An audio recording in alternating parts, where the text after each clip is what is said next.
Hi everyone, welcome to Eshwari వంటిల్లు vegetarian recipes. ఈరోజు మన వీడియోలో సమ్మర్ స్పెషల్గా సూపర్ టేస్ట్తో కర్బూజా ఫ్రూట్ మిక్స్ లేదా ఫ్రూట్ సలాడ్ ఎంత బాగుంటుందంటే టేస్ట్.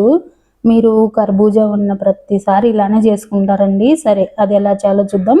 దానికోసం మిక్సీ జార్లోకి కర్బూజా ముక్కలు 3 కప్పులు వేసుకోవాలి. కర్బూజాను పొట్టు తీసి అలాగే గింజలు రాకుండా చూడండి ఈ విధంగా తరిగి వేసుకోవాలన్నమాట. చూసారా, ఈ విధంగా తరిగి తీసుకోవాలి. కర్బూజా పండు కొద్దిగా కలర్ తక్కువ ఉందండి, అందుకు ఆ కలర్లో ఉంది. అలాగే ఇందులో 1/2 కప్పు చక్కెర వేసుకోవాలి. వేసి దీన్ని ఇప్పుడు మెత్తని పేస్ట్ లాగా చేసి తీసుకోవాలి. వీలైనంత మెత్తగా చేసి తీసుకోండి. చూడండి ఈ విధంగా పేస్ట్ చేసుకోవాలి. ఇప్పుడు ఈ కర్బూజా పేస్ట్ను చూడండి ఈ విధంగా చేసుకున్న తర్వాత దీన్నంతా ఒక గిన్నెలోకి తీసుకోవాలి. మనము చూడండి మిక్సీ పట్టిన కర్బూజా పేస్ట్ అంతా గిన్నెలోకి తీసుకోవాలి.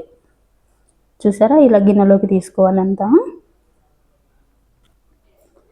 ఇలా ఇప్పుడు ఇందులో ఒక యాపిల్ను శుభ్రంగా కడిగి ఇలా పొట్టు తీయకుండానే సన్నగా తరిగి వేసుకోవాలి. చూడండి ఇలా సన్నగా తరిగి వేసుకోండి. అలాగే 2 అరటి పళ్ళను కూడా పొట్టు తీసి సన్నగా తరిగి వేసుకోవాలి.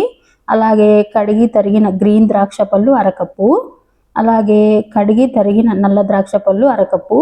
నేను ఇవి 2 కూడా గింజలు లేనివి తీసుకున్నానండి. చూడండి ఈ విధంగా మధ్యగా తరిగి వేసుకోవాలి చిన్నగా గ్రీన్ ద్రాక్ష అలాగే నల్ల ద్రాక్షను.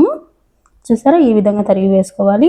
ఇప్పుడు ఇందులో 2 స్పూన్లు సన్నగా తరిగిన కాజు తరుగు, 2 స్పూన్లు సన్నగా తరిగిన బాదం తరుగు కూడా వేసుకోవాలి. చూడండి అన్నీ వేసుకోవాలి.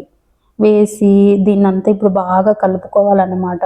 ఇదంతా కలిపి మీరు ఫ్రిడ్జ్లో 1 గంట పాటు ఉంచి గంట తర్వాత సర్వ్ చేసుకున్నారంటే సూపర్ టేస్ట్తో చాలా బాగుంటుంది.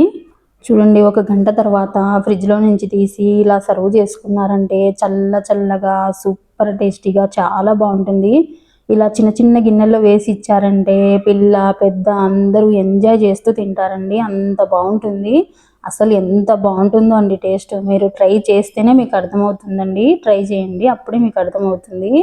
చాలా టేస్టీగా ఉంటుంది. మీకు తప్పకుండా నచ్చే తీరుతుంది. నచ్చిందండి వీడియో? నచ్చితే లైక్ చేయండి, షేర్ చేయండి, సబ్స్క్రైబ్ చేయండి. Thank you for watching.